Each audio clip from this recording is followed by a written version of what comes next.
नयाँ बोतलमा पुरानो रक्सी जस्तै हो काङ्ग्रेस। शेरबहादुरको ठाउँमा गगन थापा आउँदैमा काङ्ग्रेस बदलिँदैन, किनकि नीति उही, सिद्धान्त उही, व्यक्ति उही। काङ्ग्रेस कसरी बदलिन्छ भनेर सन्देह प्रकट गर्नेहरूको लागि मेरो जवाफ, खुङ्खार डाकु रत्नाकर वाल्मीकि ऋषि बन्न सक्छन् भने काङ्ग्रेस किन बदलिन सक्दैन?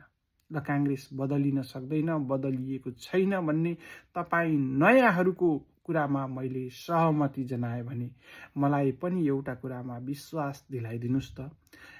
दुईवटा पासपोर्ट, दुईवटा नायता, 3-4वटा श्रीमती, पुरा सैनिक काण्ड, डाइभर काण्ड, क्रसर उद्योग काण्ड, राष्ट्रिय परिचय पत्र काण्ड, सहकारी काण्ड, अमेरिकामा मुद्दाको चाङ लागेको व्यक्ति त परिवर्तन भयो भनेर तपाईँ त मानिरहनु भएको छ नि, कि त्यो पनि त्यसमा पनि सन्देह छ?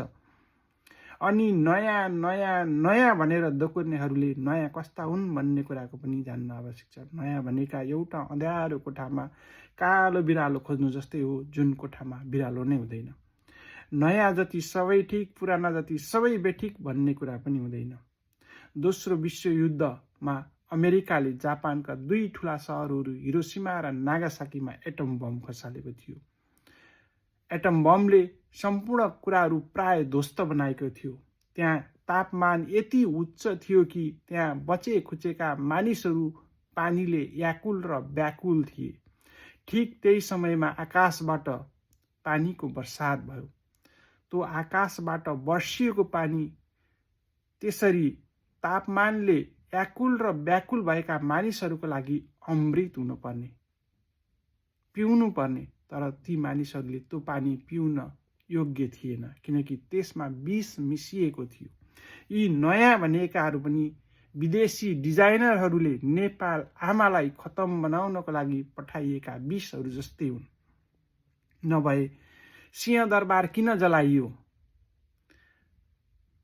अदालत किन जलाइयो, प्रहरी चौकीहरू किन जलाइयो, यसको जवाफ दिनु पर्दैन? उक्त घटनामा, उक्त आन्दोलनमा वीरगति प्राप्त गर्नुभएका जेनजी भाइप्रति मेरो हार्दिक श्रद्धा सुमन छ, हार्दिक श्रद्धाञ्जली अर्पण गर्न पनि चाहन्छु। आज तपाईहरूको रगतमा जसले चाहिँ होली खेलिरहेका छन् नि, यदि तिनीहरू भोलि सत्तामा पुगे भने र एक हुल जमातले तपाईहरूकै जस्तै गरी आन्दोलन गरे भने के त्यो नयाँ सरकारले पनि चुपचाप आँखा चिम्लेर बस्छ कि एक्सनमा उत्रन्छ? राजनीतिमा इनडिसिजन पनि एउटा डरलाग्दो कारण बन्न सक्छ भन्ने कुरा हामीले महाभारतबाट सिक्न सक्छौँ। धृतराष्ट्रले भविष्य वक्ता जति सबैलाई बोलाएर युद्धको परिणाम के हुन्छ, युद्धपछि के हुन्छ भन्ने कुराको जानकारी लिएका थिए।